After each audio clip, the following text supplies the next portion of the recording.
Hello and a warm welcome to all guys, girls, and non-binary pals watching. This is the Wiki Weekdays podcast. I'm your host this week, Lucas Holland. I'm joined by the lovely, illustrious Karl Smallwood. Hello, I am here. It's not warm. It's been raining in the UK, so neither of us are like sweating our tits off. Are you absolutely taking the piss? It's so warm over here. Oh, we got rain in Sheffield. Oh no, it's been one of the hottest days so far over here. Whoa. We can't talk about it The being warm. hottest days ever recorded in human history that will never be outranked by any other country. We can't talk about it because Americans with the air conditioning don't like it when British people who live in stone houses that store heat say, "Hey, it's a little bit warm." Oh, but anyway, my Karl, dad- let's not go No. into that deep dive. I'm not starting this shit up. No, just as an example, my dad was in Africa last week. Africa. And when he got back to the UK, it was hotter in his house than it was in Africa when he was in a tent. Anyway, Africa. Karl, you know what? It's so hot What? that apparently the pets are melting. I've seen it, yeah. The pet of the week today, Karl. We're jumping straight in. It is a cat that's so blurry. I think it's just the heat has melted it. It's gone. It reminds me of, have you ever seen that like legendary Tumblr post of bear is approaching at alarming speed? No. You ever seen that one? I've just sent it to the group chat. And it's just a series of images of a silhouette of a bear as it gets slowly more blurry. And it's like, we have lost visual on bear. Oh no.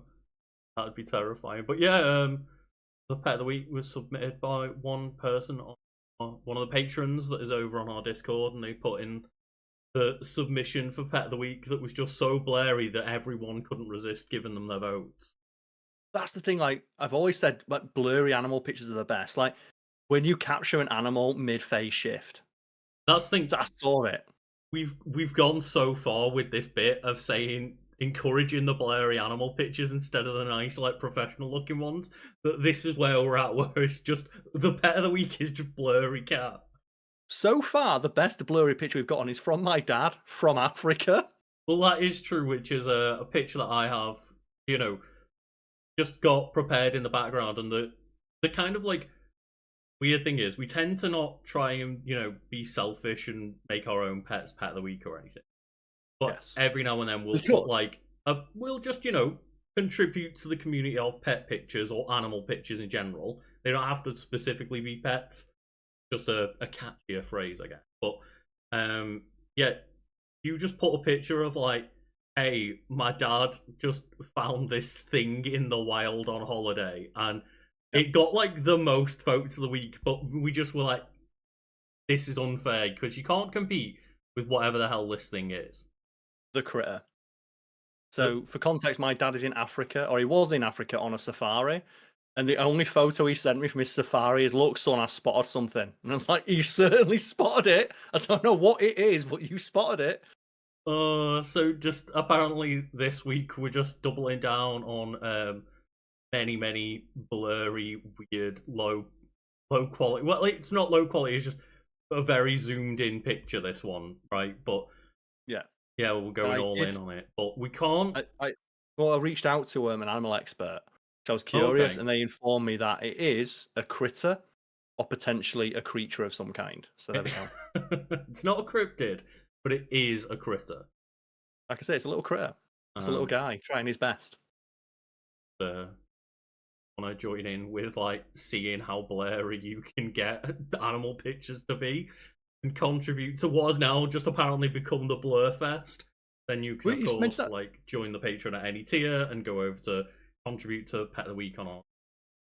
Well, you mentioned that like running gag on the Balatro subreddit, right? Of like the worst way to take a screenshot. Yeah, like the blurst images of like, hey, look at the like best run I've managed on Balatro, and it's like a picture taken in a reflection with like 5 filters put over it in like 240p. Yep.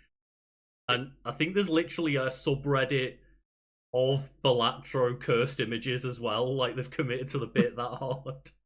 It's like that legendary series of images from that girl who was like had a phone taken off her. So she's tweeting of like, my phone got taken off me, so I might not be around. It's like posted from a 3DS.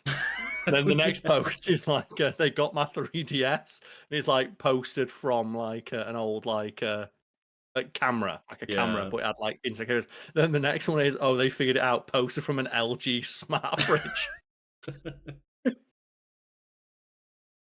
Oh dear, oh dear. But Carl, speaking of our Patreon, Yes, we obviously have new people to give a shout out to, but I also want to like mention as it's well true. that Yes, we have our PPs, as Carl has deemed them, our Patreon producers, where yes, you our big PPs. get to display your Shout out name. to those. And one person contacted us and was very nice. Was like, "Hey, can I like put a link as a shout out?" And I was like, "Well, that kind of diminishes the idea of us having sponsors potentially. That's kind of like cheating the system a little bit, but I will let you cheat the system and like join the Patreon producer tier." So like, shout out to the person that A was respectful enough to ask first, and B Yes. found that little loophole of like, you know what, I'm gonna plug in, and I'm gonna figure it out. But also just Yeah, I figured out that if I copy and paste emojis into the text on Photoshop, it does like a text version of the emojis, which I didn't realize. So that's kind of fun. yeah, I guess like if you want to put emojis into your names on the text version, that also works, which I just didn't realize. I've just been typing them out until now. Yeah, so we do reserve the right to refuse, like as all shops and stores and businesses do, Yes, we reserve the right to refuse service for any reason. That those reasons can include trying to circumvent our rules about self promotion.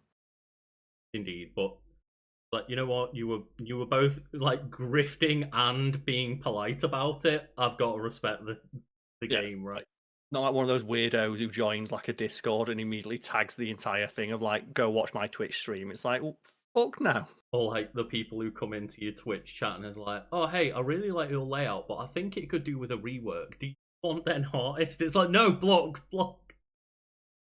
Oh, but speaking The of, time and then there's a place. there And do you know is. what it is the time and the place for, Lucas? It's time for a new month, new shout outs. I was And gonna say, how yeah. do you want to deal with this one? Do you want to go first, second, or some Um, other secret third thing? well, I'll tell you what. In the shout out videos, I let you go first, so I guess it's my job to go first, being the host, right? Okay. All right, go for it. I'm gonna butcher it all, but we've got Tiniqui Ochata Otiklane Tomi. You said a different language, so let's try Nahuatl. Is it Nahuatl, I believe. Nahuatl? Okay, thank you. I believe it's a Mexican language, so I believe it would pronounce like that, but I'm not too familiar with the pronunciation in Mexican Yeah. because I'm not from Mexico.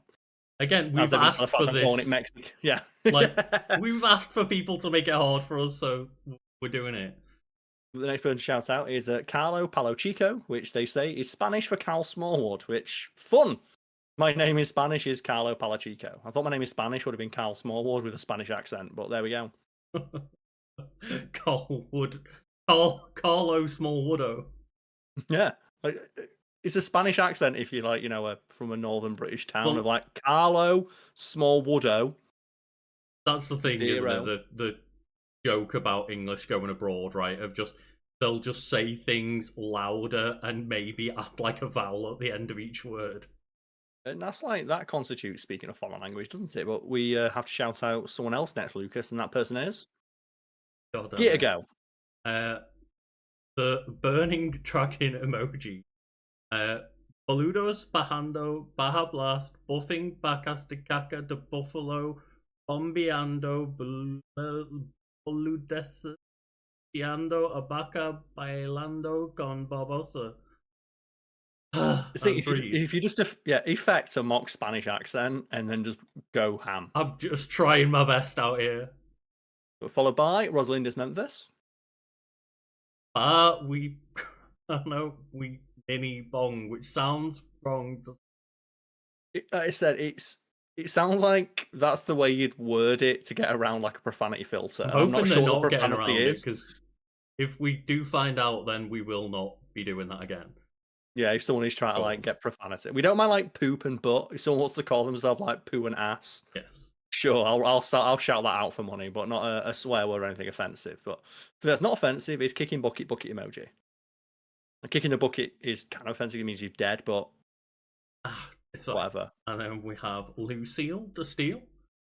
Followed by Bee of Awesome, and then I want me to do insert an interpretive dance of a hive of bees. So I'm just gonna do like the Apu being a hummingbird of like. "Eh." Then we have Hummingbird Long. B, Oh, similar thing. sorry, yeah. Then we have Lorm de Llama. Followed by the little ghost with their army of ghost emojis, which is slowly growing. Then shout out to Split Screen. Followed finally, and last but certainly not least, Judge Dash Dread. There are, of course, more things to talk about. Keeping, but Carl, we've had a bit of a long intro this time, so let's get straight on to your wiki for the week. Okay, so my wiki for this week is, as alluded to in the title, something to do with Mr. Gordano Ramsay. I'm doing it. I'm kicking. Everyone's now Spanish. Fuck it, let's go. We'll be talking about one of his many, many reality shows, Hell's Kitchen. Because, like, he's got so many reality TV shows that I only think of, like, Ramsay's Kitchen Nightmares and then Hell's Kitchen, but then it's like, Yes. oh no, when you actually find out he's got like 5 secret hidden in the back as well that you didn't know about, right? Yes, we've done an episode on Kitchen Nightmares and Ramsay's Kitchen Nightmares, the British version. I thought it'd be fun to talk about Hell's Kitchen because you're going to be talking about Squid Games. I thought I'm going to pick a subject somewhat related to Squid Games. It's a, it's a competition show where you get eliminated. Somewhat... You don't get killed. You don't get eliminated in like the literal sense, but I think for some people it is the death knell of their career. I mean, yeah, I guess so. There's a tangential little link in there, right? You know what I'm tempted to do now? Before we get onto Hell's Kitchen, I'm just going to look up all the different TV shows that Gordon Ramsay's done. So I'm on Gordon Ramsay's like Wikipedia page. Also, yeah, Wiki Weekdays. If anyone doesn't know, we're tuning for the first time. Me and Lucas scour the lengths and breadths of the internet for wikis on subjects we're interested in or want to talk about that week. Go through them, see what kind of conversation arises as a result. I picked Hell's Kitchen. Whoever which wiki one, but I'll get to it in housekeeping. I'll get to it there. So, but Lucas, would you like just an incomplete list of all the different TV shows that Gordon Ramsay's appeared on? I really am curious because I bet it's way more than I think. Boiling Point, Kitchen Nightmares, Gordon Behind Bars, Gordon's Bank Balance, Gordon Ramsay Cook Along Live, Gordon Ramsay's Food Stars, Gordon Ramsay's Future Food Stars, Gordon Ramsay's Home Cooking, Gordon Ramsay's Ultimate Cookery Course, Gordon Ramsay's 24 Hours to Hell and Back, Gordon Ramsay Uncharted, Gordon's Great Escape, Hell's Kitchen British TV version, Hell's Kitchen American TV version, Hotel Hell, MasterChef American TV series, MasterChef Junior American TV series, Next Level Chef, Ramsay's Best Restaurant, Ramsay's Kitchen Nightmares, The F Word, the British version, The F Word, the American version, Gordon Ramsay's Secret Service. And I'm kind of surprised that he's got so many that are not to do with cooking. I think every single one is to do with cooking in some way. So, for example, Gordon Ramsay's Uncharted is a travel show, but the gimmick is each region of the world he goes to, he meets with a local chef who prepares him a meal using their cuisine and their cooking techniques, and he folds them into his repertoire. So, is, for example, Gordon Behind Bars that thing where he's like just cooking with prisoners that I've seen? Yes. He tries to get prisoners, like it's part of their, what's the word you use now? Rehabilitate. The rehabilitation, he tries to get them to cook. Teaches them like valuable life skills. Most people in kitchens do drugs anyway, so they're going to end up in prison at some point. I've worked in kitchens, they're all doing coke. Oh, yeah, I can't deny that. And yeah, it's like, you wouldn't think there's many ways to just remix the idea of just sending an angry Scottish man to yell at people who aren't cooking properly, but evidently it's a very popular format that people enjoy. And I'll be honest, I enjoy almost everything Gordon Ramsay's done. He's a very charismatic host.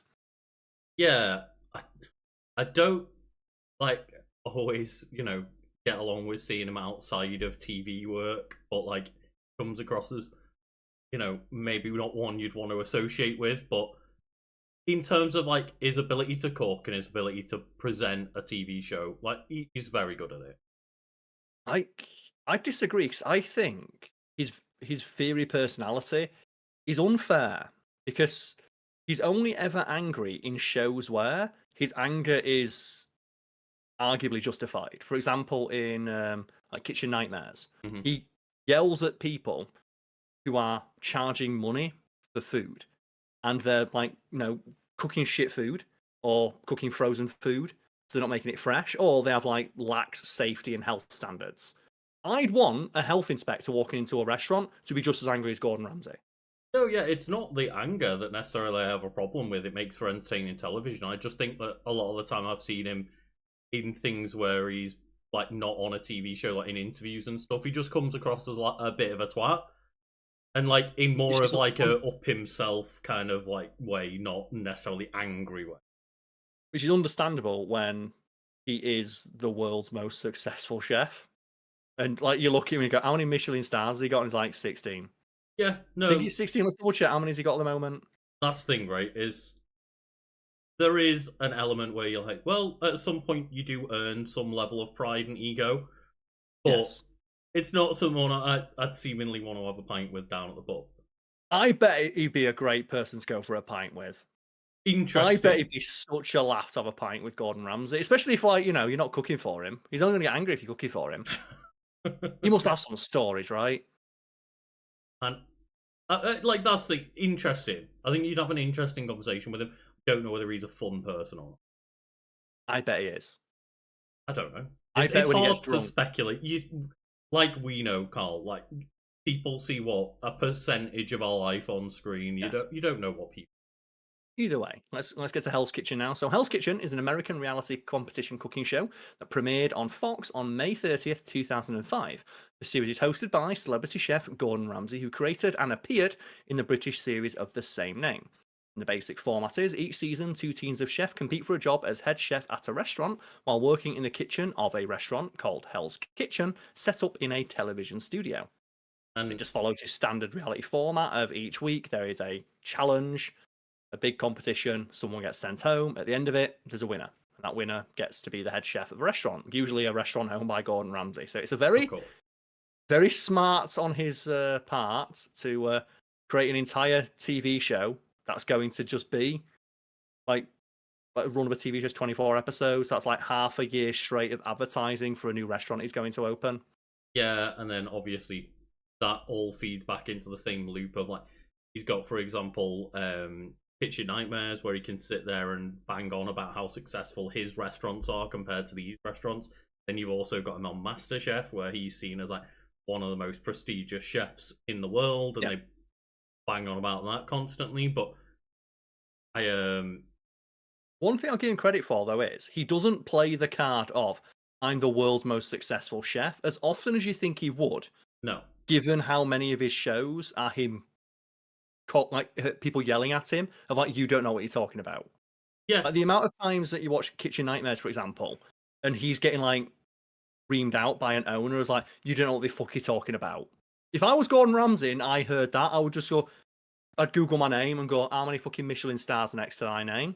How many are next to yours? Do you have a Wikipedia page? No, you don't. Fuck you, sit down, listen. And he doesn't do that for the most part. There are certain people that push him to that limit of like, yes, sit the fuck down. I've got this many successful restaurants. Blah blah blah. Shut the fuck up. I do know what I'm doing. And but for the most part, they end up being the best episodes. Yeah, he does a lot of the time just try and use that as like kind of a backup plan, right? And doesn't go straight to that. If he like, you know, if things go south, he can always play that card, but it's a card that he doesn't play as much as I think he should, given like the level of success and notoriety that it has in his field. And I think there's an example, I think it's like Mill Street Bistro or something. It's one of like the most infamous episodes where the owner is like, I know what I'm talking about. I've learned from like European masters how to cook. And he's giving Gordon Ramsay shit of like, you know what, Gordon, there's no difference between us. And Gordon just goes real close and whispers in his ear, I can cook, and walks out the restaurant. And it's like, what more does he need to say, right? Of like, we're the same, I can cook. You can't. I was watching some like compilations of like Hell's Kitchen earlier, and there was like a guy who was like going over the recipe, and he's like, "Well, how do you expect anyone to remember this, chef?" And Gordon says, "I've memorized it back to front. I've memorized 3,000 recipes. I know everything that it can be cooked in every single one of my restaurants." And like, "No, you can't." And he goes, "Test me." And you know that he can, right? I mean, yeah, I don't know how like pre-planned it all is in terms of like when I'm more familiar with Kitchen Nightmares, but when he's like, okay, I'll make a better version of your signature dish, let's go. Yep. and then he always does, obviously, because these are like restaurants in like horrible condition at that point, and like most of the time it's either they've got a bad chef or the chef has fucking given up. But Yes. like, yeah, fair play to, he does seem to be able to just have that ability on the spot of just like just an absolute fucking encyclopedic knowledge of food. And As you'd obviously, expect, someone's been in the industry as long as he has. yeah, like people give him shit, and same with a lot of widespread celebrity chefs, so to speak, of like, well, I can cook this one dish better than Gordon Ramsay. It's like, oh, but are you a specialist in that one type Yeah. of cuisine? Because yeah, he's not going to be the most elite at every dish in the world, but the fact he's good at everything is very impressive. Yeah, his baseline knowledge of like just cooking and cookery skills in general is almost unparalleled in his field. Like there's a quote from him when he talks about it of why did you get so angry at chefs on stuff like Hell's Kitchen? He's like, well, when I was the age of a lot of people on the show, I'd mastered my craft. I'd been like, because he cut his teeth like with like working under Marco Pierre White Yeah, and being like a personal chef on like yachts and stuff. And he's got a point. He's like, I'd mastered my craft. There was nothing about cooking that I didn't know. So I just hold them to the same standards as I held myself, and maybe those standards are too high. But the prize is you get to work in my restaurant with my name on it. Why would I not want those people to meet my standards for that? If that's the case, exactly. And I do wonder whether, like, I presume MasterChef came before Hell's Kitchen, and Gordon Ramsay just went, well, I've been on this MasterChef show, and it sounds great to just make that, but they come and work for me instead of fucking off with like a prize money or something, right? and we do That's have some very information clever. about.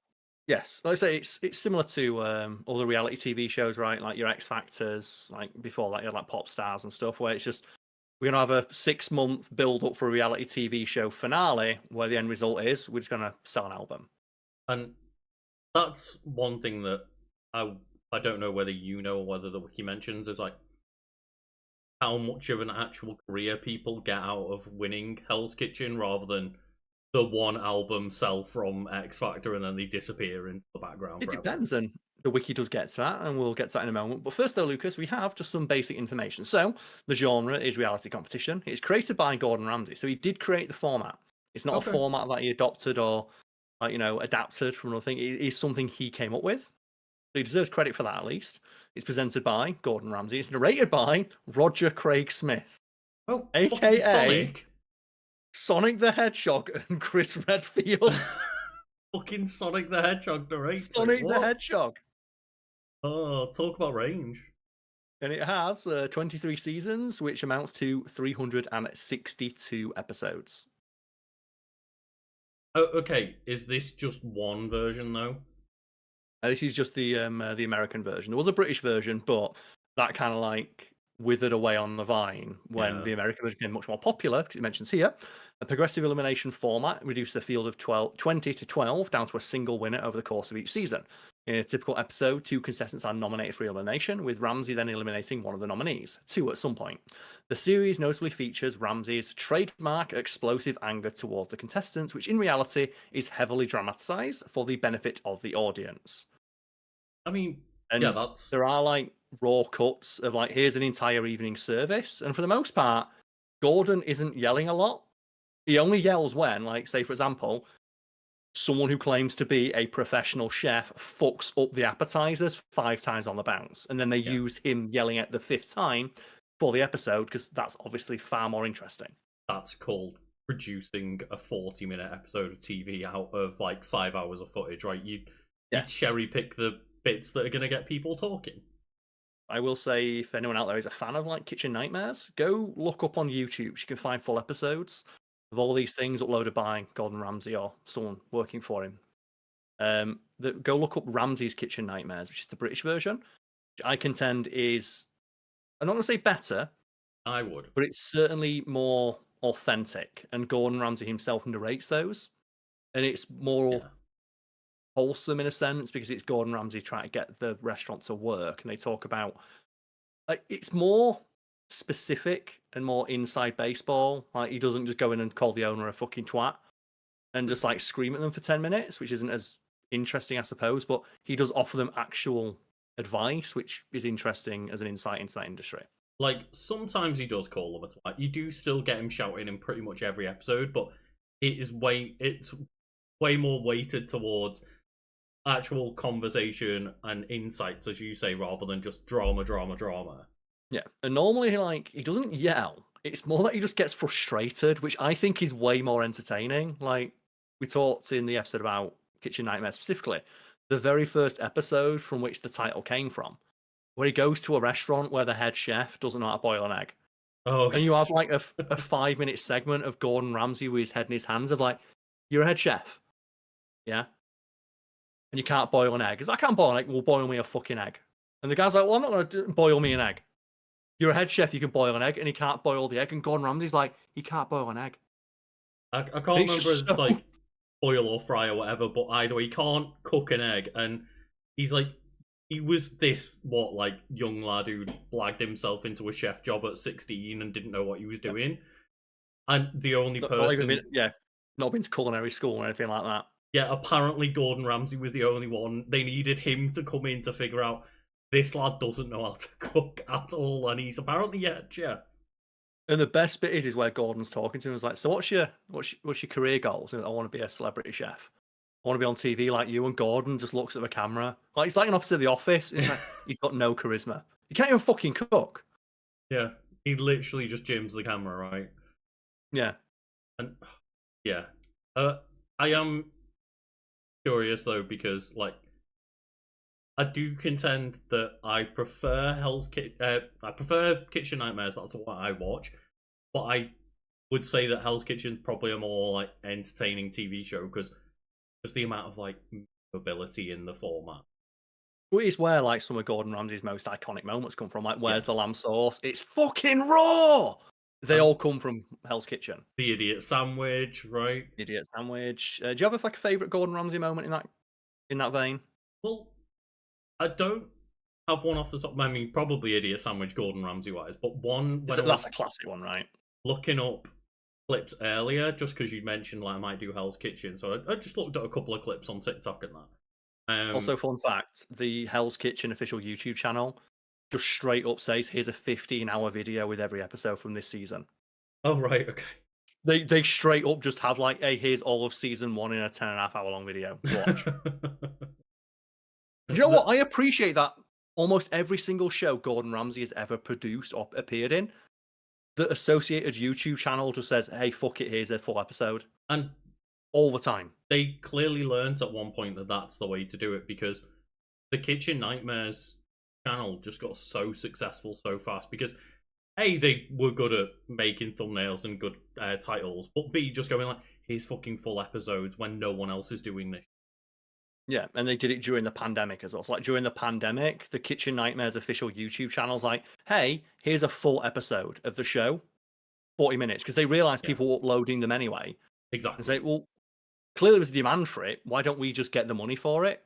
Like, it's how I ended up watching Taskmaster in the end, because I just saw that like Taskmaster had put up a season of their show on YouTube for free. And I was like, cutting up into like 1 minute clips from the episode, right? It was just full episodes, and I was like, cool.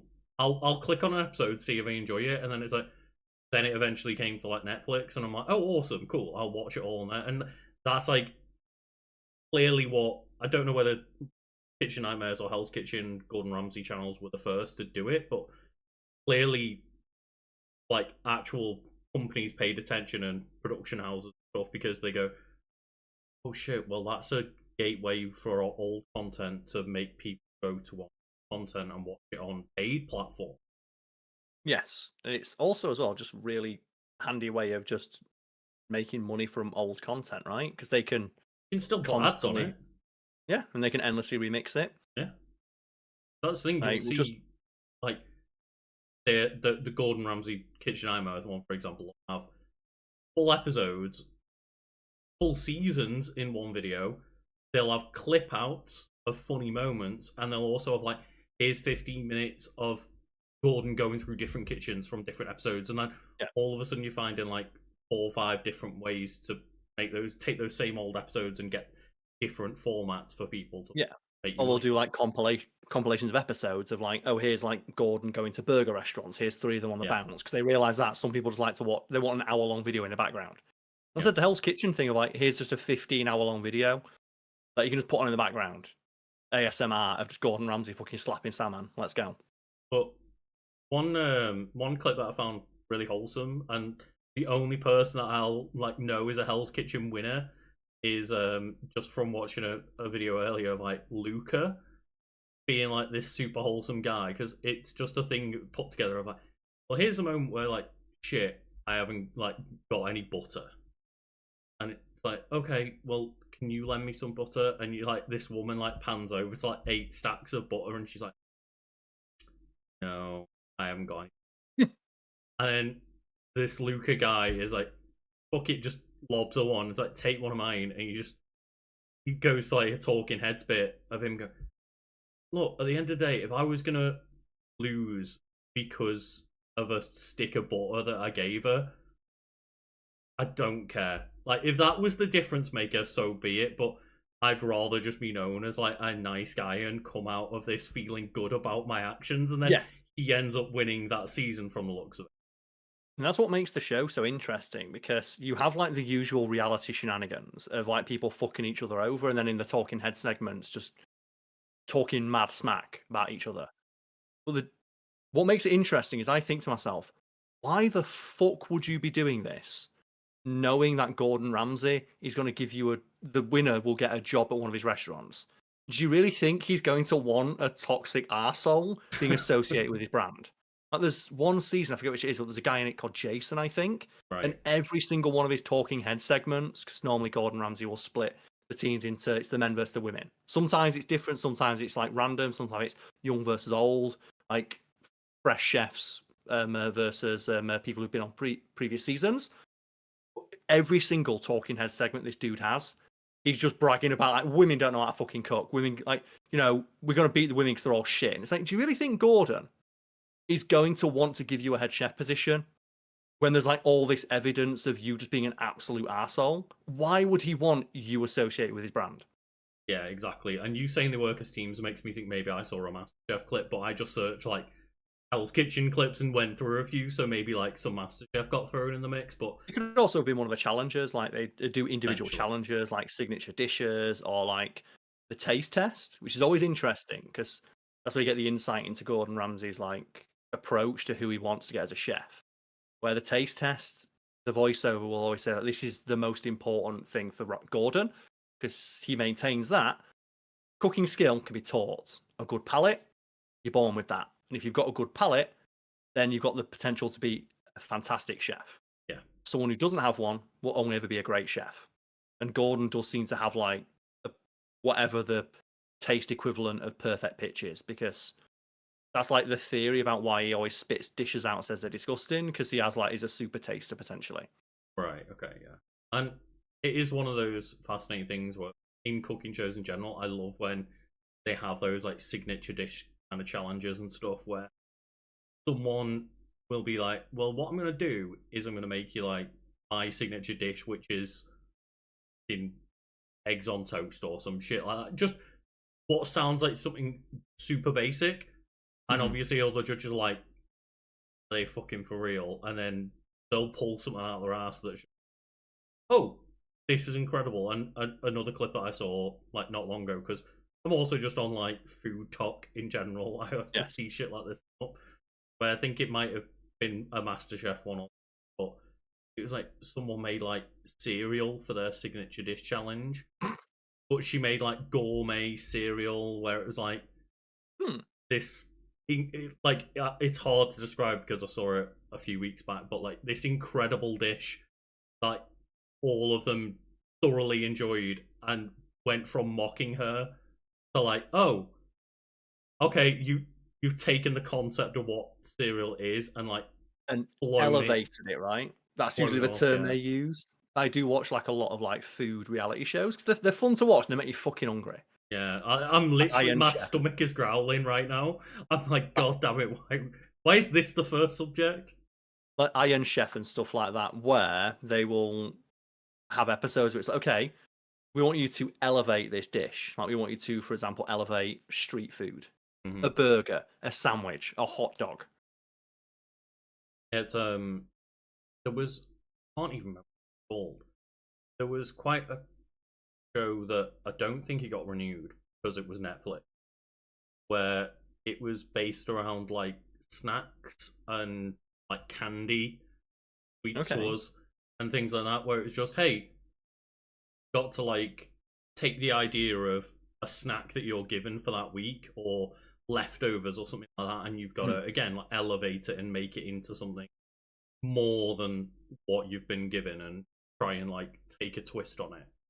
Yeah, which is always interesting to see. And just yeah, like I do like watching cooking reality shows, especially like the Yeah, Netflix ones, even though they get cancelled after a season, because yeah. they know that they want people to pay for that 4K update, right? Because they will have the most like ridiculously high quality panning shots of food and stuff.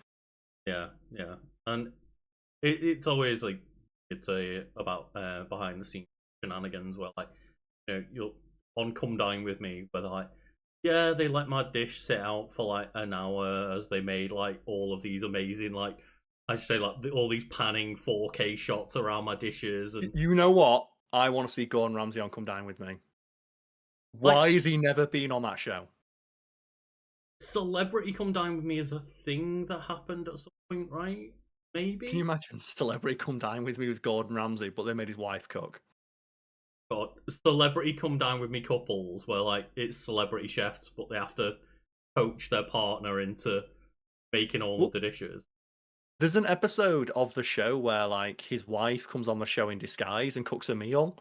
And Gordon, like when he's looking at it, goes, "Oh, it looks like shit, but it tastes fine." And then he makes out with her, and she rips the wig off and goes, "It's actually my wife." It's like I guess that's the kind of thing you could do when you produce the show, right? It's like Yeah, fuck it, I want my wife. I want to make out with my hot wife on TV. So one thing I know about Gordon is that he never gets off his wife. She's got like what 6 kids now. really. But every time I hear about Gordon Ramsay having a new kid, I'm like, get off her. Like, how are you this busy at work and still having all these kids? But the answer is probably that he's not that busy as work, right? Because it's like when you again, I've got more experience with Kitchen Nightmares, but Kitchen Nightmares is like yeah, Gordon Ramsay pops his head in for like an hour at a time, and he's He's there for the off. service. Yeah, but like it's not that he's actually there for 2 weeks or whatever. It's he comes in and he's there for like one service night, one initial day, one refurb day. That's about like But he doesn't say much about the production. He mentions that he's the head chef and he's there for every episode. He's there. He's like, yes, there for every single episode. He is there for every service. And the way the service works is it's invite only. So you apply to be on the show and you get told, hey, you might not get fed. This is the theme for the evening. Here's how this is the dress code. You'll get drinks and some bread, but be warned, you might not get fed. that would be such a like kind of harsh and horrible experience if you were one of the people that didn't get served the food. Watching Well, that's why everybody else around you get served the good food, right? but in that sense, though, you can understand why Gordon would get mad, right? Imagine being like the world's most successful chef, priding yourself on having all these successful restaurants. Like you've seen like Kitchen Nightmares, right? Where someone will say, like, well, it's impossible to keep a kitchen clean. And he'll take them to his fucking kitchen. And it's Yeah, yeah. immaculate. I mean, He's like, obviously very proud of his reputation as a chef.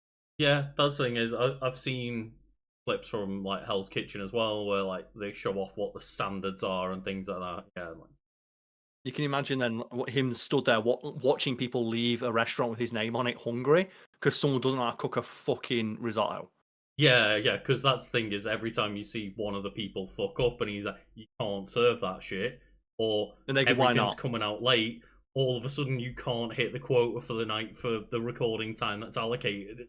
Oh, There's one episode where it's like his family come into the restaurant and they talk about how like Gordon Ramsay's family are not allowed to go to his restaurant. So he doesn't want them to go because he thinks that they'll get treated differently. So it's like it's a big moment that his family's there and someone tries to serve them like the risotto from the previous serving and he goes fucking ape shit. And something he says that's really like apt and on point is if your family came in, I wouldn't serve them like old food. I'd make them a delicious, lovely meal. Do my family not deserve the same? But like, if And you understand his frustration in that moment of, I always cook all my food to the absolute best of my abilities. Why are you not doing the same? I also just think like I wouldn't serve cooked food later to a new customer, even Well, that's regardless of whether I knew them or not. well, that's clearly as well a sign that their standards are not up to his, Yeah, right? Because it's like in Kitchen Nightmares, you see it all the time, right? Chef Mike, yeah. It's like, your oh Chef fuck it, Mike. this one's already been done and like it didn't get sent out or whatever. They can just have that. It's like, no, they've paid for a dining experience. You make their food fresh to order.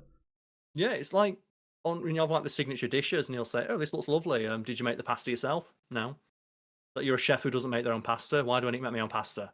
You're a chef.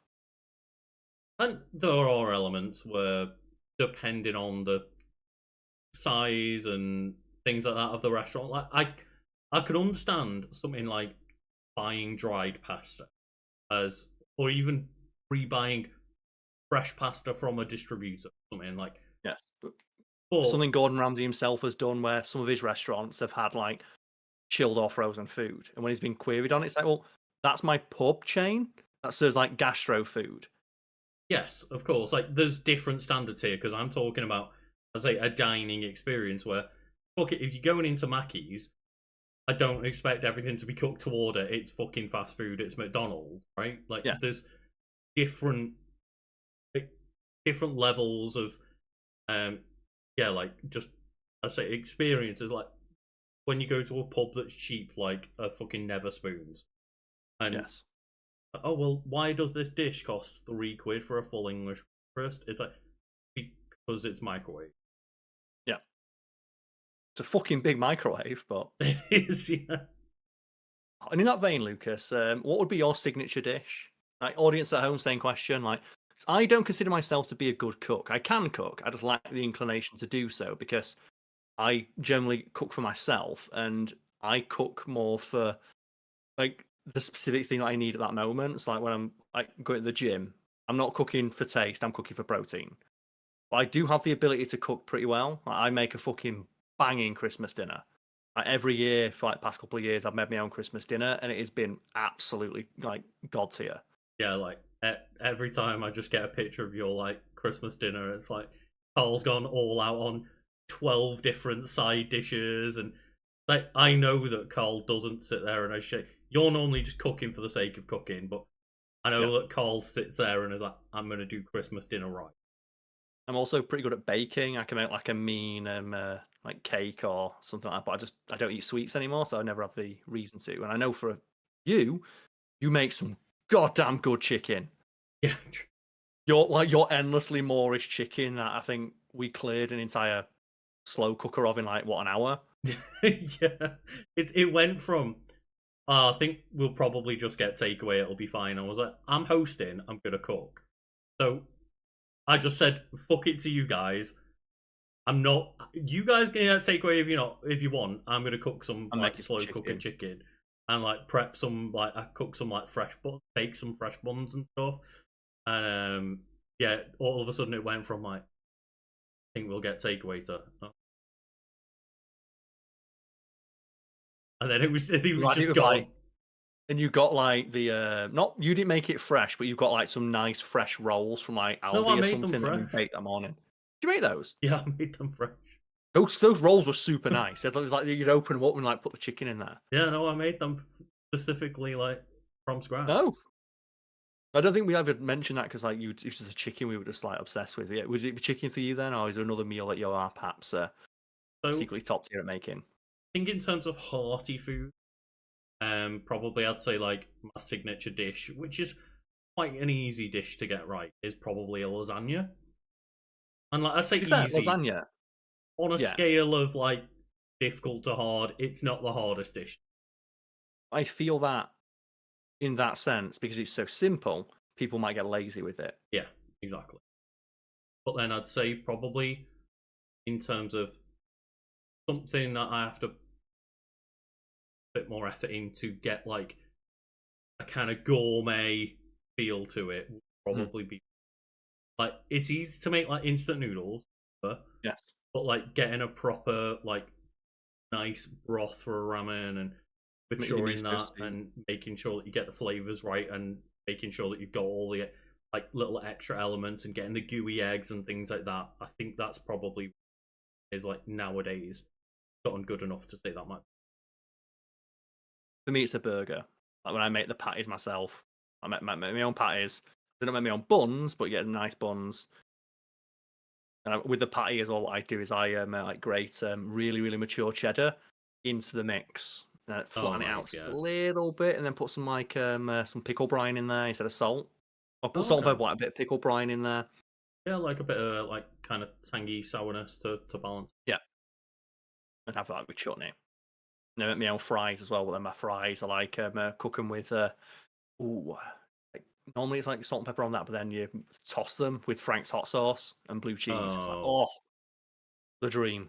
we Either way, need we need to stop talking about food because my we do. stomach Yes, I'm is getting. going at me. I had some pasta earlier after the gym, and I'm like, oh.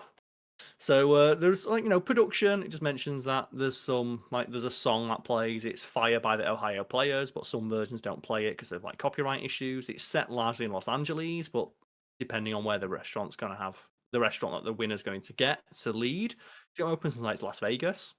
Then there's accusations of staging.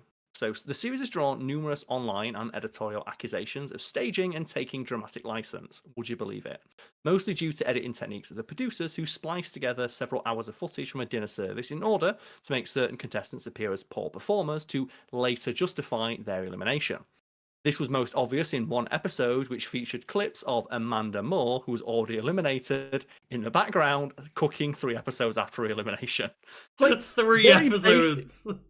very basic mistake, but Yeah, and obviously this is kind of a part of the secret sauce when it comes to reality TV, right? Is that this happens way more than you realize, but most shows are good enough and careful enough that they don't make slip ups like that too often. yeah, it's like reality isn't as like condensed as reality TV would have you believe. It's simple. Like, every episode is 40 minutes long.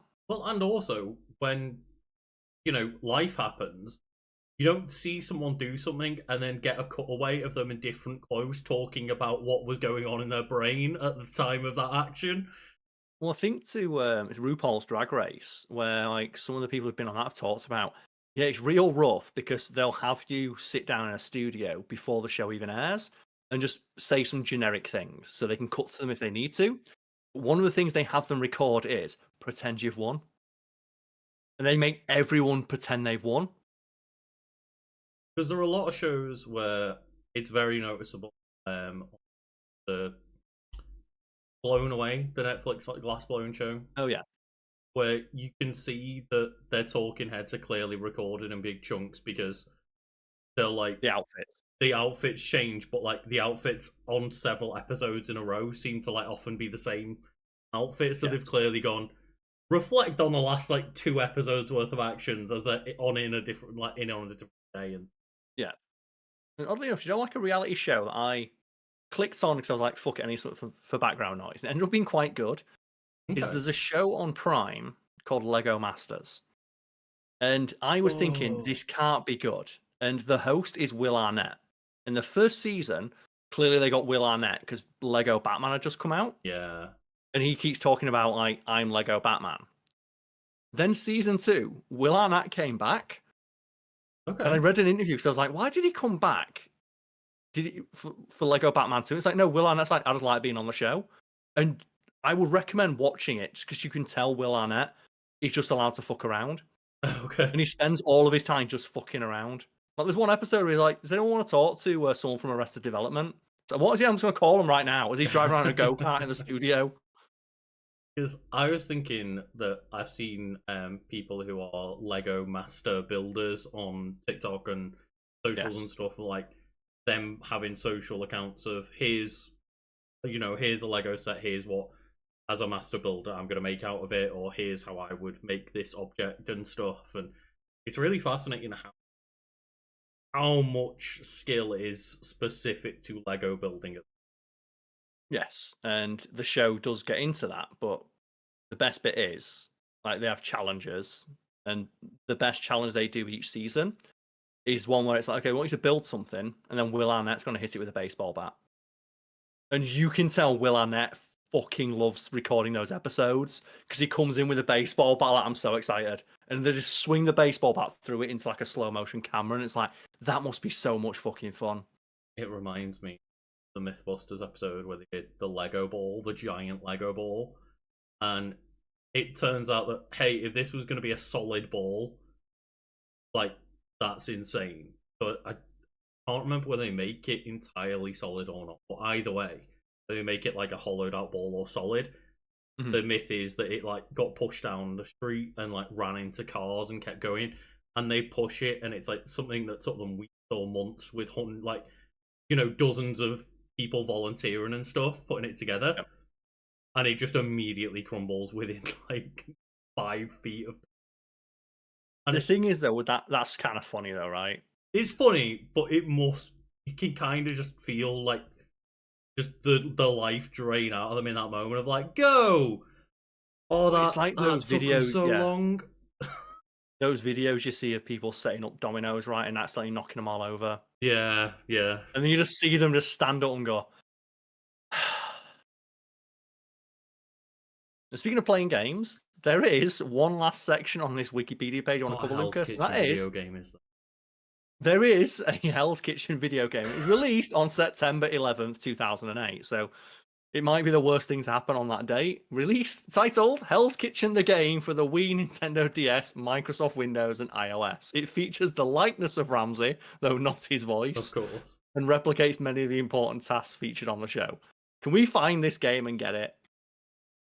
Is that how we like tell people the idea of us doing a gaming channel is like, because if people don't know, one of our Patreon goals is eventually to, you know, have a spin-off channel where we do gaming, but yeah, we don't think we're going to get many views on us playing like the DS game of Gordon Ramsay's. I reckon we would, because that'd be a good series, but it mentions here, I just clicked on it to see.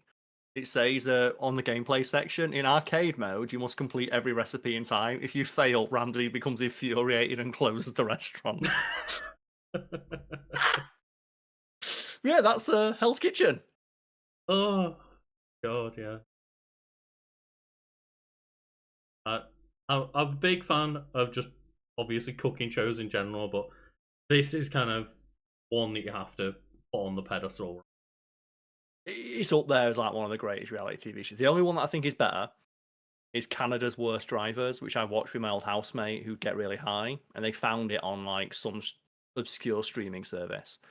And I remember we were just sat there like in absolute hysterics because one of the guys on it is so bad at driving, and he's so stressed every time he gets in a car, his hair's falling out, and we just couldn't stop laughing at it. We felt so bad, but the idea that he's such a shit driver, even his hair's like, I'm not getting in the car with you. And we just couldn't stop laughing at it. So upsetting, but I can also, you know, I can see the humorous side to it at the same time. Because it's such a specific thing to have gone wrong. Yeah. Right? Like, he's so bad at driving, even his hair's like, I'm not getting in that car with him. Such like an extreme answer to like how stressed are you when driving. That enough for it to just cause me hair loss. Just get the bus. Yeah. So that show of like, Extreme Cheapskates, where there's a guy on it who's like, he's taping his shoes together. And there's just a line that lives rent-free in my head where he's like showing off like, yeah, this is how I save my shoes. And I don't have to like, you know, get them resold. And the guy looks and goes, shoelaces are 50 cents, mate. One word. It's like shoelaces are 50 cents. The one that I always remember is the guy who has made a mattress out of like the packing peanuts that they get in the post, right? And he's like, oh, we've got another parcel in today, and like pours the packing peanuts into like his mattress on the floor. And it's like, oh. The best one is the woman who like, she's got a boyfriend, and it's like the boyfriend's like, look, can we just get a bed? And you could tell this guy has never had like a satisfying shag the entire time he's been in this relationship, because you have a talking head segment of like, I don't know what the problem is. We've got an air mattress, and it smash cuts to her heaving her soul into the air mattress to blow it back up. And the guy's like, do you remember that story I told you that just put like our group chat on like lockdown for like 2 days? Oh no, you can't can I tell reiterate that online. Okay, is that a story I can't tell? That's a But you story you remember that? cannot tell. Okay, but that's the. That's a moment where Karl was like, "Hey, I'm gonna like mention something while we were playing Helldivers that was kind of like a semi-vulnerable thing to mention." And we just couldn't stop taking the piss out of Karl for like a week because, goddamn, The he group can't chat put was it on out lockdown. there. It was. You know what? Maybe we'll do a Wiki Weekend after dark.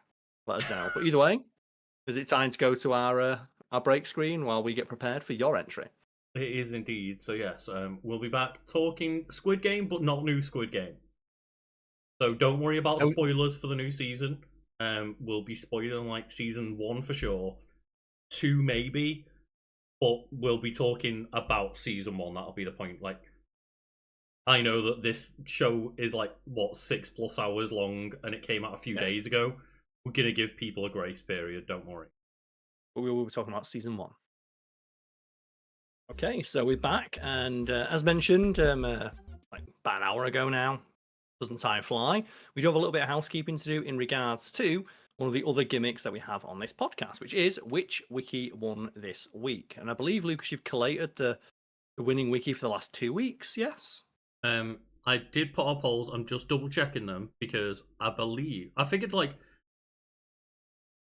when we're doing one in advance and we're like, well, we can't say which wiki won last week. It's like we can if we just put up the poll and then do it like 2 weeks later, right? Yes. So, which wiki won this week is quite simple. We just invite you, our audience at home, to go over to our Discord and vote on which of the wikis brought forward for discussion inspired the best discussion. So it's not necessarily the thing you like the most. It's just which of the wikis did you think inspired the discussion that you found the most interesting, entertaining, what have you? And what's the first one we have? Well, the first one, Karl, was from 2 weeks ago, which was either your wiki of Raymond Holt or my wiki of Download Festival. And Okay, it turns out that there was no reason to catch up from 2 weeks ago because it was a draw. Oh, god damn it. You know what? We're both equally as good. I'll accept that. Where that Both week. equally as entertaining. And then what about last week? Because I'm going to say the fact that actually, what were the entries from last week? So last week we did like, the AI apocalypse video, essentially, the podcast of that. And it was my wiki of the Black Mirror episode, Rachel, Jack, and Ashley 2, versus Karl's wiki of the moving M3 gun.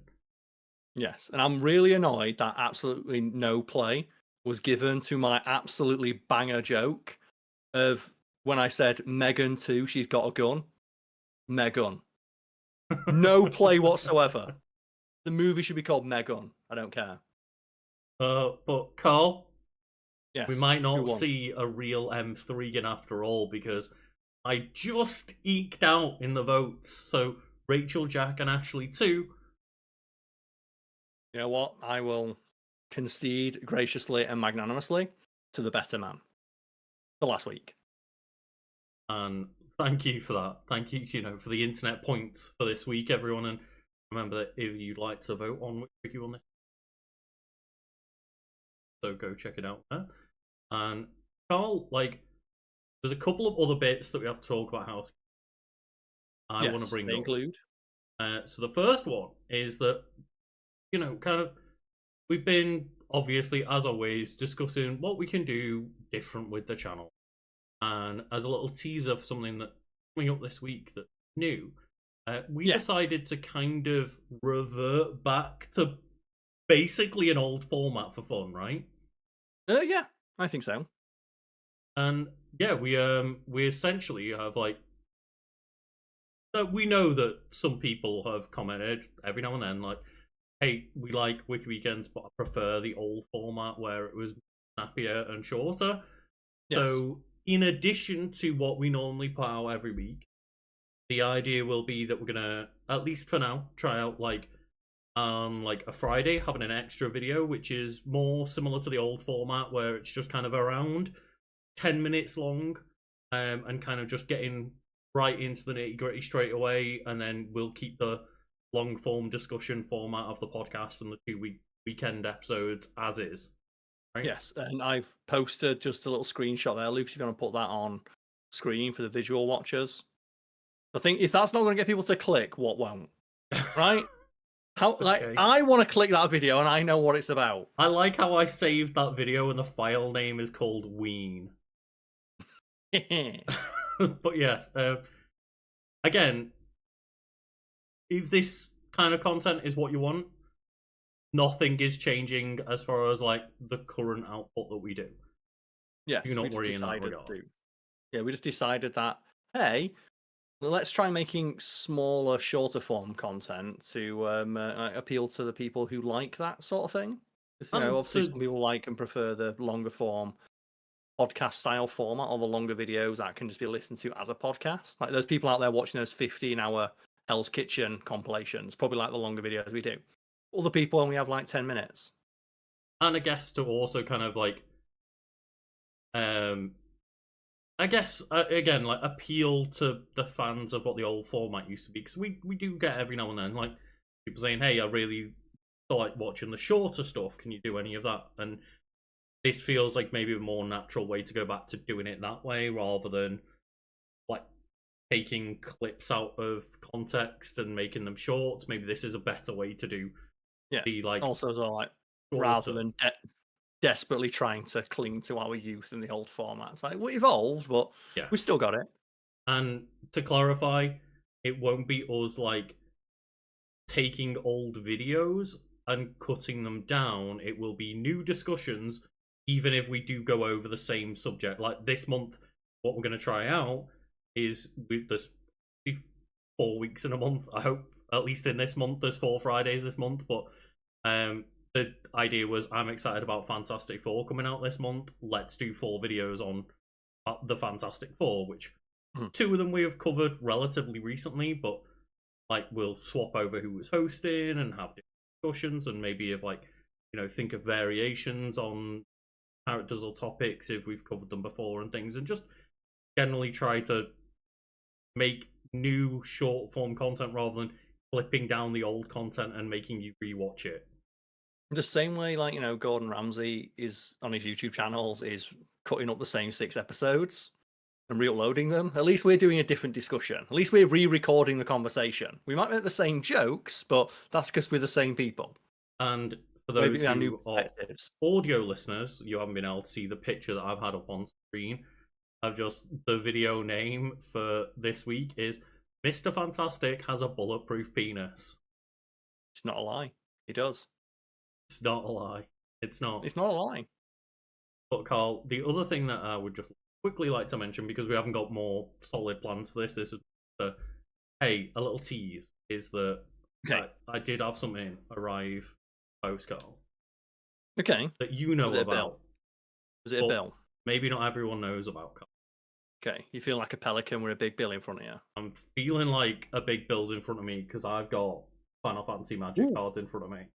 There we go. So I keep seeing those advertised, and I'm like, man, I want to get some of those. Cause at some point, I think in the next couple of weeks, me and you are meeting up in person. We're not in the same room, spoilers, even though our rooms both look the same. And I fucking want to open up those Magic the Gathering Final Fantasy crossover cards. That's the thing is, I've got Karl and I both a booster each, and then we also have like the starter pack where there's just 2 simple decks, but there's a Cloud and Sephiroth in there chilling out, and Karl will get one of the decks, I'll get one of the decks, and we'll learn some Magic together when we meet up. But that's just we don't really have plans 100% in the works yet for that. That's just a little tease of like, hey, we're both massive fans of Final Fantasy, but we don't know Magic. Let's get in there. It feels like the kind of thing we'll, like, you know, probably just record like a short for, or we'll do something with the content, no doubt. We'll figure something out to make it content for everyone else. Just fun for us. Exactly, yes. I don't think there's any. But... There's not. You need to get onto your Wikius for this weekus. I'm on the wiki for Squid Game Season 1, but I'm specifically talking about one episode. But when I went to the episode synopsis for this episode on the Squid Game wiki, is that paragraphs and paragraphs detailing every single moment of the entire episode. So I was like, I just want something. There's like 1 paragraph of text that's going to help us remember what happened along the way. But Carl, this is my favourite episode from season 1, and maybe not with it being Squid Game for fun reasons, but at least for dramatic and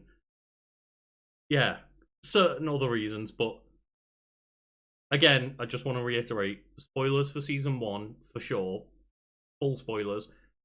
Probably spoilers for season 2 as we bring things up, but we're leaving season 3 alone. Yes, I'm only halfway through at the moment, so. I thought it was coming out. I was like, it's all out already. It was like, that's my day. There we go. Let's go. Carl, Don't tell me how it ends. Can you think of which episode I would say is my favourite from season 1? Well, I know you told me already. Showing behind the curtains, Carl. But my favourite episode, so if you'd have asked me what my favourite episode of season 1 would be, I'd have picked the first one. I think the first one was so good at grabbing your attention. If I recall, the first episode, it was me and my ex. It's during the pandemic, so absolute fucking peak time to binge content. And just we heard about this thing called Squid Game. And we just watched the first episode, and it was like 10 o'clock at night. And I think I just turned to my ex and went, "We're not sleeping tonight, are we? We're watching this whole fucking thing." So mine was the first episode because of how immediately arresting the imagery was, and how just immediately I'm like, the fuck is this? I need to watch everything. Yeah, 100%. I'm guessing it's not the same answer for yourself.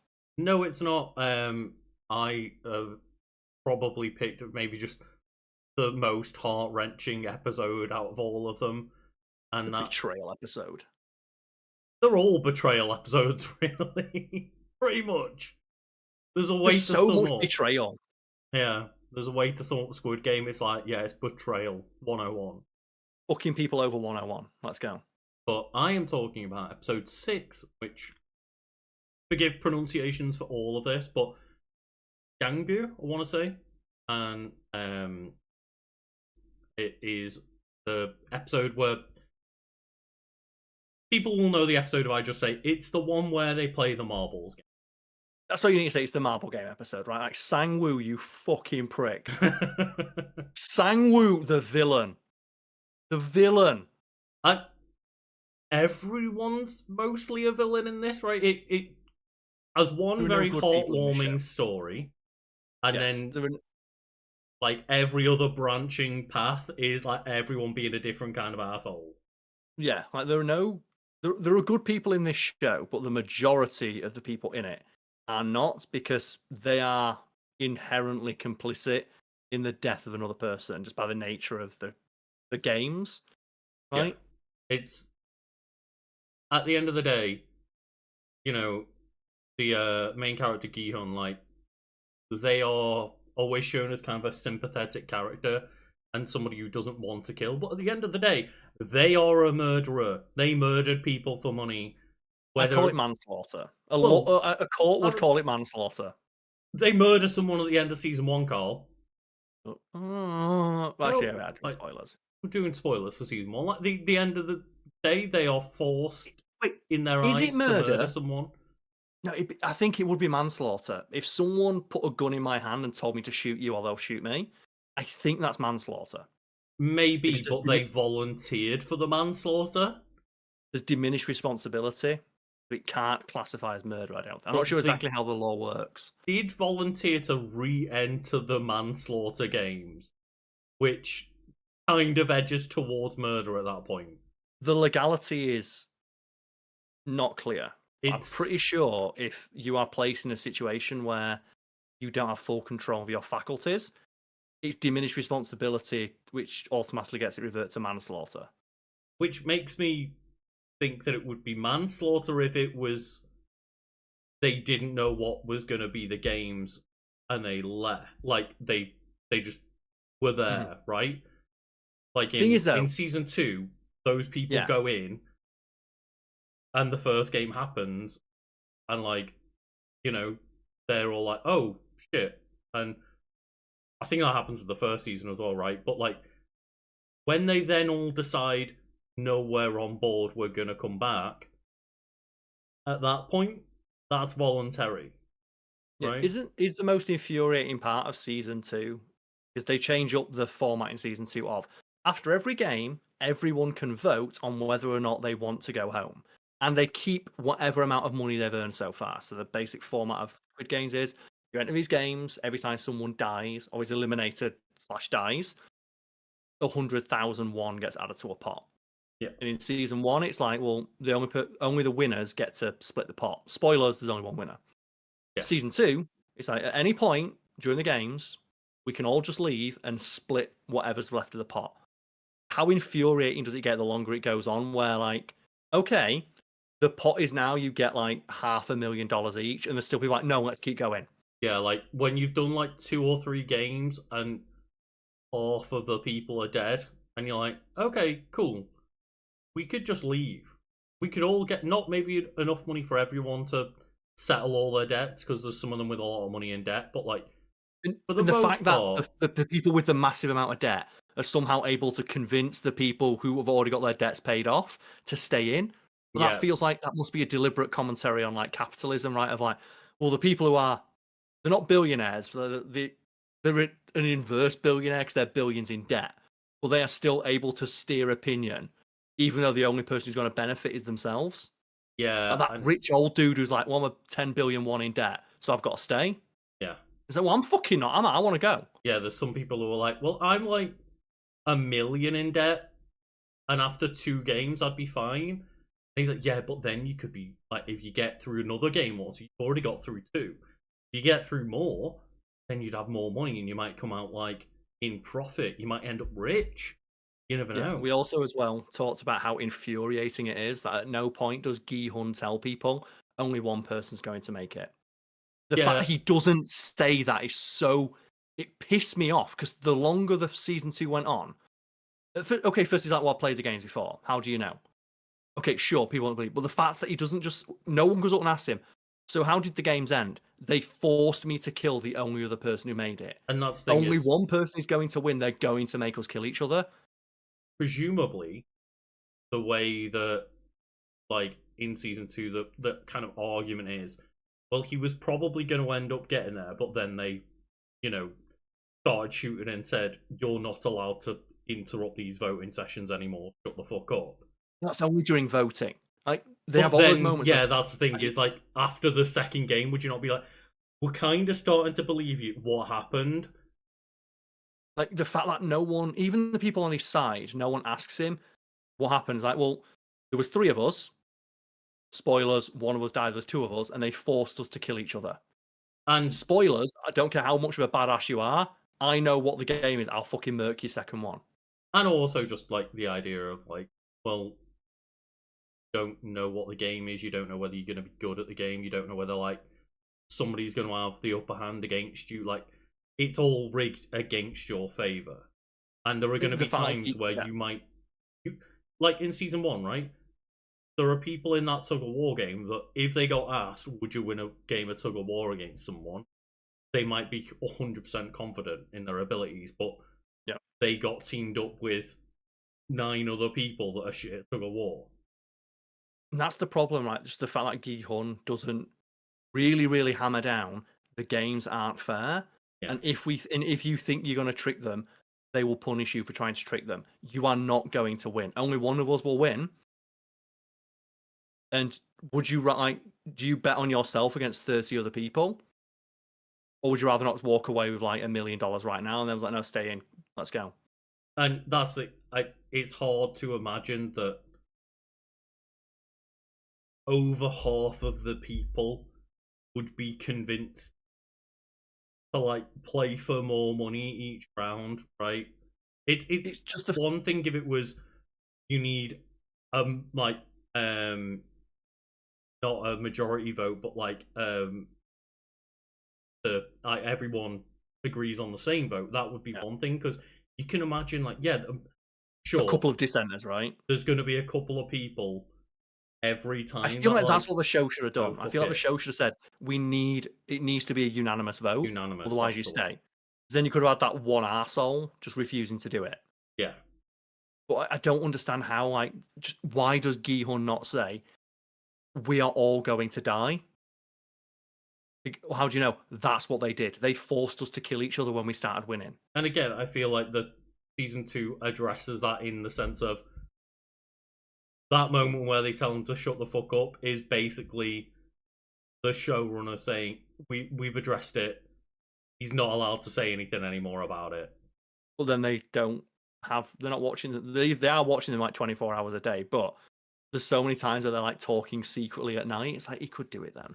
Yeah, totally. But anyway, Carl, we've strayed from the specific episode, as we all want to do. But in the 4th game, that is the marble game in episode 6 of season 1, the players are instructed to pair up, but soon learn that they must compete against their partner in their choice. And again, like, it's just a generic, you've got to play marbles in one way or the other, and different people pick different games so that they can then use that in their favor, right? But it's just that awful thing where before you find out this, obviously for the longest time you've had sympathy for the old man, player 1, and he's like getting through the games, but Gi-hun has got an affinity for him, but they've been kind of, pulling him through. They've been carrying him. Literally, like in the case of the tug of war, right? They literally drag his ass to victory. Yeah, exactly. So then when he gets told, like, pair up with one other person, and you obviously see everyone going for, like, well, I'm going to pick, like, somebody who's going to be athletic or look strong, or, like, there's a lot of men who team up with the women and stuff. Yeah. And you have that really horrible moment where it's like, oh, no one's going to go with the old man because they don't want to have to again carry him through. And then it's like, Gi-hun takes pity on him and, like, don't worry, I'll pair up with you no matter what happens. And it's just that gut-wrenching twist of, yeah, now one of you gets out. God, I don't know how you felt in that moment. It's gutting, right? I said it's a show of just like, no, fuck you. I said I watched it with my ex. I remember not that bit, but the bit at the end where Sanwoo steals the marbles. My ex like went to a TV and nearly shook it off its fucking like stand. Yeah. She was that invested and that mad. And that's like, no, Ali, no. You've got multiple different pairings that they focus on in this, and you've got like Gi-hun with the old man. You've got Sae-byok and player 240, who are like the two girls. Sae-byok being the one who's affected from here, right? They sure love that plot point. Yeah, they do. Then you've got Sang-woo versus Ali, as you mentioned, and Doksu against his partner henchman, player 278. And it's just like the Doksu is just like, oh, okay, the thug guy's gonna be a dickhead. I don't really care about that one, but then the other 3 timelines, so to speak, are like so gutting in so very different ways. Yeah, it's like it's really wrenching, and it's like I appreciate that the show kept doing those twists, but I feel like the show should have never got that second season, because the moment that Gi-hun knows that they're going to do that, why is he not screaming every second he's in that like private room of like they're going to fuck us? Yeah, 100%. And I think season 2 and 3, again, I'm not going to talk about season 3. Season 2 and 3 ultimately are like really well made, well acted, interestingly designed shows. You can see where the budget like increased, right? Like even in season 1, like the set design and kind of cinematography of it is really interesting, and really, like, that's one of the reasons I think Squid Game stood out in the first place and became super popular, is just like the imagery that they evoke. But ultimately, when I learned that there was a season 2 happening, I was like, what? Why? Do you know what the best bit about season 2 is? It's that first episode where you're following the recruiter man. Yeah. I want to watch the entire fucking season of that guy just like slapping homeless people. The Daki guy, yeah. That guy's great. Of like the moment where you realise, no, he's full psychopath of like, laughing in the face of these homeless people as he stomps the bread out of their hands. I remember when me and you were talking about that, and you were like, "Man, what game was that for?" And I told you, like, "No, that's not a game. That's just what he does. Yeah. That's what he does on his day off. He's all in. Yeah, he just He's enjoys that element. He's just an absolute fucking menace." It's like that's not part of the recruitment game. That's what he decides to do as a laugh. Yeah, on his day off, he goes and just taunts homeless people with bread. Like bread or lottery, right? Like food or lottery. Yeah. And that's the thing. I would have watched like a show that would have been a spin-off like that. Like Yeah. not necessarily the fact he goes back to the games is so contrived. I would have much rather just seen the exploration of the world, or even just like jump cut to another part of Korea where it's Yeah. the same organization and it's the same like tests of morality. Like, But what would someone do for money? ultimately, it is very disheartening to see such a anti-capitalist, anti-greed like show fall into the trapping of fuck it, it's going to become a franchise. That's ultimately where it loses me. Are you excited for that American version? Oh, we're not saying anything. I'm not gonna talk about anything else. But You excited for that American version? It's Kate Blanchett, right? Karl, cutting you off. It's completely Cutting you I off. can't think of Cutting you anything off. It's so Cutting fucking you off, pointless, Karl. right? We're not talking about that. Not talking about that. Yes, go on. But it's just like, hey, do you want to play a fucking Fall Guys version of Squid Game? It's like a video game, and it's like, oh, I just seeing it become like this big, massive franchise hit winner for Netflix is so depressing. I feel good in the sense that the guy who made it is getting paid. He Yeah, of He got course. ripped off for the first season, and then he obviously managed to absolutely rinse Netflix for as much money as he wanted for season 2. Yeah. I just think it's kind of creatively uninteresting that his thought was go back to the games rather than exploring the world he created. And like, it's just, yeah. Anyway, I don't like to think about that part because I just enjoy season 1 so much. But yeah, I think it seems to be at least you that the one that you want to mention out of the 3 storylines is the one with Sangwoo and Ali. It's so bullshit. Fuck you, Sangwoo. Yeah. Just for context, like, it doesn't go into it very much here, but it says, like, Sangwoo deceives Ali into fucking his mom. And a very, very brief description of what happens, but... That's probably how he'd say it in court, right? Yeah, it's just that thing of Ali is such a trusting, amazing character from second one, and, you know, he's the guy that literally saves Gi-hun, right? The thing is, though, in retrospect, looking back, the moment he did that, he was marked for death. Yes. The moment he did something that heroic and cool, it's like he's gonna die. Because anyone that's selfless within the Squid Games are not going to win. Yeah. And that's but you might. The point is you have to abandon morality for these games. It's like in Invincible, I won't spoil it, but one of the characters who's not really explored that much, gets an entire episode dedicated to them. It's like, oh, they're going to die.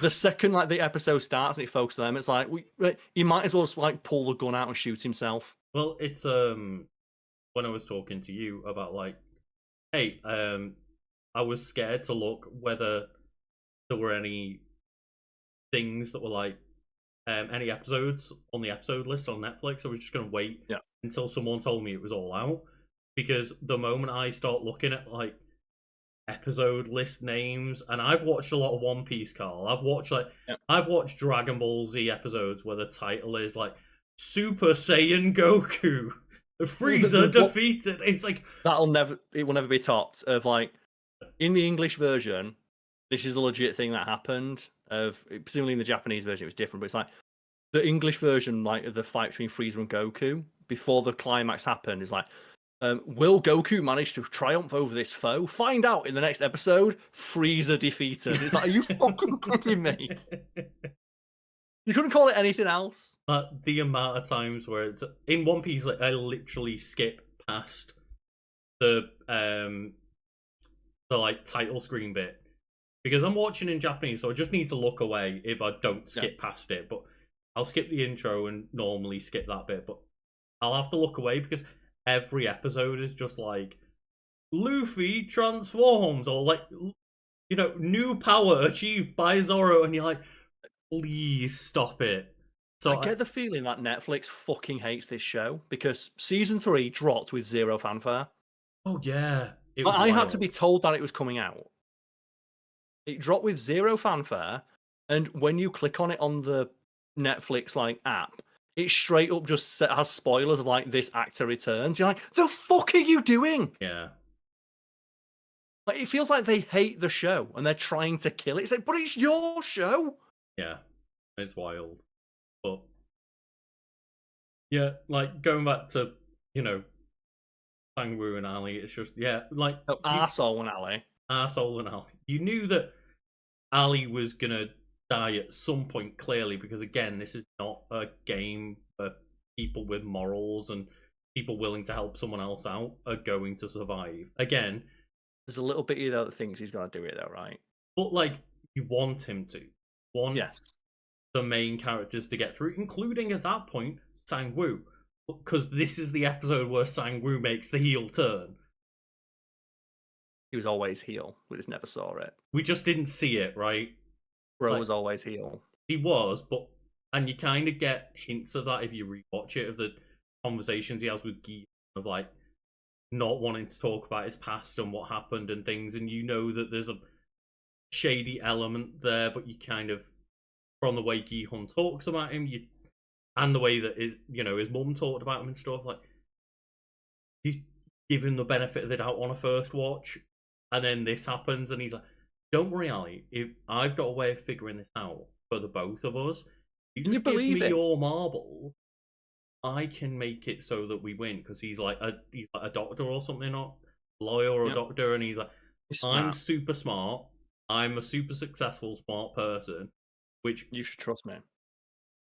the thing that should kind of give it away is that, well, why are you in here if you're super smart and successful? Why are you like competing for this money? But yeah, he just fucks over Ali completely and is like, well, I've got all the marbles now, so Like, there's a little bit you know that thinks going to figure it out, and it's yeah, great that the show maintains that hope to snatch it away from you. And it's like the moment of realization is so like, oh no.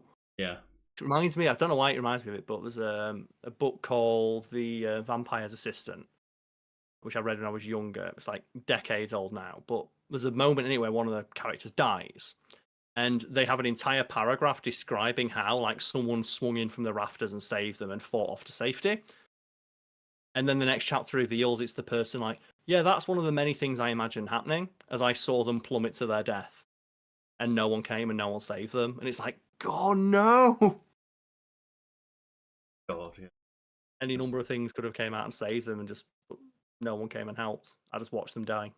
yeah, and it is one of those lovely moments in TV in terms of surpassing my expectations, where you just think, okay, well, sure, yeah, this is going to be stupid and tropey, and he's going to figure it out, and they're going to be fine. It's like, oh no, okay, I did not see that twist coming at the time. It's like, fuck you, Samu, how fucking dare you? And of The all only thing people to do it to, it had to be Ali, the right? nicest guy. But then again, it's the nicest guys that you just want to manipulate. Yeah. And season 3, no spoilers for it, but I've seen like it's getting good reviews from critics, but fan response has been like really negative in some cases. And Yeah. the summation that I saw is people are just mad that their favorite character died, which is fair enough. But what show did you think you were watching? Everyone's gonna die because that's Yeah. what Squid Game is, right? Of like, Yeah. yeah, obviously, again, spoilers for season 2, where just my most, my favorite in terms of I love to hate them character of Thanos dying. Yes. Of like, probably the most interesting person on. Just because he's the only one who's some second one's like, fuck it, kill people. I don't care. I'm here for a laugh. I'm here for a good time, not a long time. I always rooted for them to die until they died. And then I'm You're like, right. oh, but now I'm missing the person that I want to hate. Oh, God damn it. Like, there's just a big spoon in the pot of shit that's not been stirred anymore, and I kind of wish there was someone stirring that pot of shit. I think as well, there was like, speaking of like people complaining, there's that really hot girl at the start of season 2 Who who Thanos looks hits very, on. yeah, and she looks like a main character. She strolls in looking like a fucking anime character, Yeah. and then she's the first person to die in like the first episode. And I remember I burst out laughing when that happened because I was like, they got me. So I Yeah. look at her, well, she's clearly one of the main three. Exactly. Or Yeah. she's going to be part of the main team. And the moment she died, I burst out laughing and went, they knew that I'd think that, Yeah. and Because that's why she died. I think that's subverting your expectations from Sabyok in Yes, season and that's one. what you assume. Like, oh, she's the hot girl for this season. That everyone's like, "Ooh, I want to survive." And then I saw people complaining like, "Oh, I wanted to see more from that girl." It's like, that's the point. The point is that she's the misdirect. Like that was her role, is to look like a fucking main character, but actually she's not one. Because at some point, you can't just do what everyone expects. But Exactly. Like, people are also, as mad well, no that one's you more main don't. character than Gi-hun. Yeah. You can't have two main characters. Fuck you. I legitimately, as a main character, you know, I did at this point during season one, I did actually much prefer Sabyok and Player One Yes. to Gi-hun, and I wanted one of them to win because it's like, oh, look at the old man who's like, they probably shouldn't win because like for the oldest person by like double the age, It's to be the classic one to like get out would be a bit. morality. Yeah. It's day one philosophy arguments, right? Of like, you get in our lifeboat, who do you let on? The kid, the doctor, or the old man? Yeah, Right? and generally, like Most people pick the kid. It's like they've the got the more to live. They've Birkenhead got more rule, life to live. the children and women first, right? And maybe the outdated part of the women, like if you're gonna talk about equality and stuff, but I think everybody pretty much agrees on like the idea of like, well, the children go first at least. Yeah, kids go first. But then you have the great line from Scary Movie 3 of like, what's the cutoff age for children again? Right? Can we just get that clarified? Is it like a specific age, or is it like when you go to a restaurant and it's height? Yeah, is it when you go to Disneyland, right? You must be this tall to ride. Is it you must be this short to get on that first life raft? That's the thing. I reckon, like, if the fairest way to do a lifeboat is get all the short people on, so you can get more people on. You like, the people per square foot is more, so it's like the fairest way. But yeah,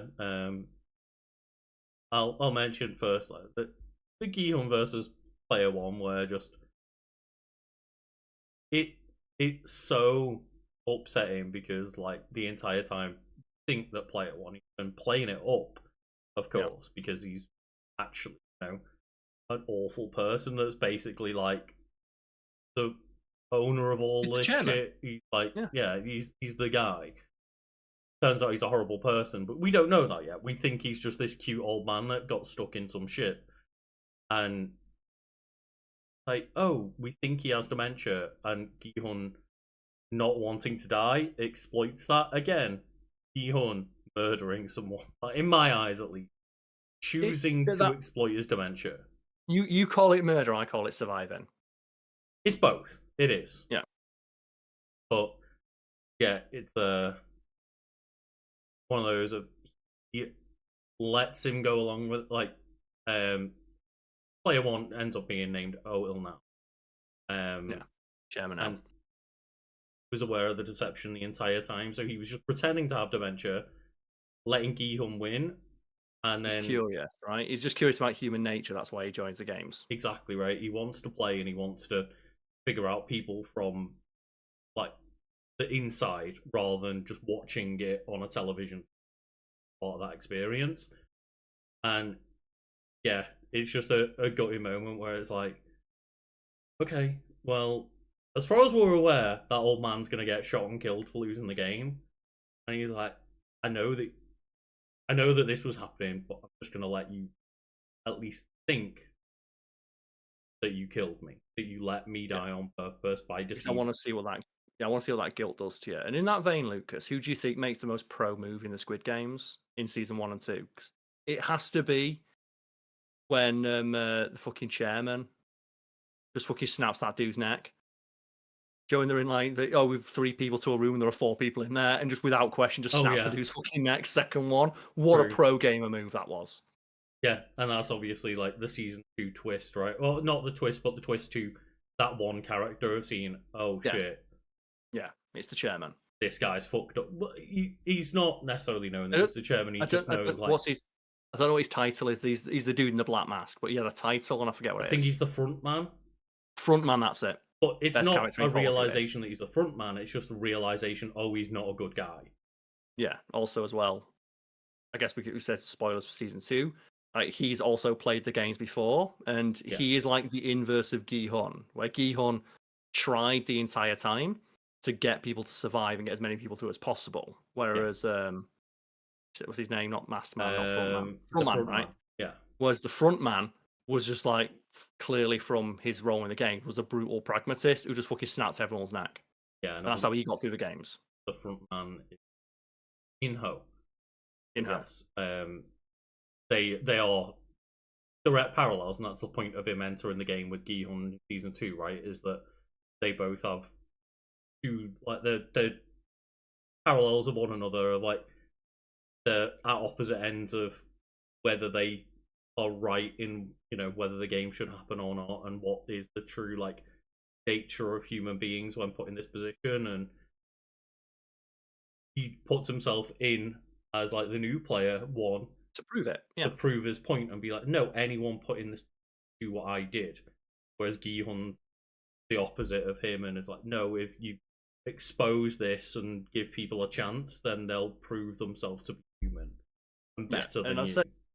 He's got the most pro gamer move of anyone in the show, at least in my opinion. Where just like, oh no, there's too many people in it. Well, there's also the push from Thanos and the red light, green light, right? That's not a pro move though. That's being a dick. The other one is the lady. Get a name, which is the one who just like grabs the dude and Izuna drops him off the edge to be a dick. But that guy's a problem. Fuck him. But yeah, just I think it's a pro move in terms of the physicality of it, of being able to push like 5 people over in a row and then perfectly get in a standstill before the robot's able to identify you, right? Yeah. Pro in the like physical sense of it. But yeah, I saved the best till last in terms of like my regard, which is Sabyuk and Player 240, Ji Young. And basically their entire time is like, well, one of us is gonna die. We both basically got nobody. We want to just chat for an hour and like share our experiences and live our last moment as humans. And it's by far and away the most affecting story for me, because it's just It is, yeah. at the end, like after they've talked about their lives and their life story, Ji Young just says like, "Hey, maybe you've got one more week to live. There you go. It." And it's just like such a beautiful moment where you get to see 2 people actually be human and treat each other with like actual respect and dignity the entire time. Yeah, it's like, where was Chairman O for that bit? Yeah. Just It was like first episode of season 2, right? With the Jackie man, where he has the 2 people at gunpoint. oh Like yeah, they're playing yeah. like rock, paper, scissors, go. And one of the guys realizes he's going to win, so he makes the purposeful wrong move to sacrifice himself. Yeah. Did you get annoyed that the guy he does that to save him doesn't get why he did it? Because he seemingly doesn't understand what the other guy's like. Why did he not play the things? Like, he was saving you, No, dipshit. I think he's saying, why the fuck did he let me live? Okay. That's the way I interpret it, is like, he's annoyed. He's like, I would have lost to him, but he didn't play fair. He let me live. Whereas I think he would have been more accepting of his death if he outplayed unfairly. Yeah. At least that would have been like something he can use as an excuse, whereas it's just like, no, my boss was a better man than me and let me live. That's such a baller move, though, right? To make sure someone never forgets you. Like, I might be dead, but this is gonna annoy you for the rest of your fucking life. Living rent free. Yeah, I'm gonna live it like, you know what? I might be dead in this world, but I'm living in that head rent free, baby. Peace out, motherfucker. But yeah, it's just such a, I'd say like the most kind of heartfelt moment for me, where like I just love how much they have like a connection and just like, this is shit.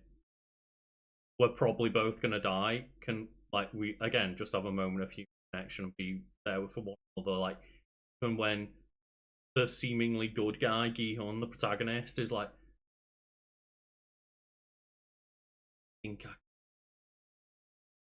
who I claimed to want to protect and claimed to want to be there for, ultimately, given this opportunity, I'm going to choose myself over him. As it's a difficult thing, is like, would you do that? Would you have fucked over the old man? Probably right, because Most people would. ultimately, I hate to admit it, but put in a situation of life or death, I'd Most people want to probably end live. up being a selfish person. It's not selfish to want to live. That's the thing. It's wanting to live is not selfish. Maybe It's not selfish being the right word, but it's selfish. you feel selfish. It's selfish right? to take advantage of somebody in that sense. That's the thing, right? Yeah, there's a couple of situations where it's like it's instinct, and I think of all things, there's that episode of Friends with like Joey's sandwich, right, where they have a gunshot and Joey leaps over to protect someone, and he's actually going to get a sandwich. And it was like a whole thing of like, in your instinct, you try to save someone, and it wasn't me. But yeah, I just think it's a good balance because they have such a kind of a pretty harrowing turn for what is a protagonist that you mainly rooted for until that point, and then you've got the bit with Ali getting fucked over, and you just have to again find that balance of, I need one shining ray of hope in this episode before I absolutely just give up and shrivel into a ball and cry. That's what the kind of show's trying to get across, isn't it? That, yeah, if you were all pushed to this extreme, you probably would do the same thing. And that's what the point the chairman makes, right? Like, ultimately, all people are selfish. And he points like the homeless man outside, right? Like, no one's going to help him. Yeah. Gideon's like, no, people will. He's like, you didn't. You took advantage. And he's like, you engineered that situation. Like, that's an impossible situation that no person should and would be in.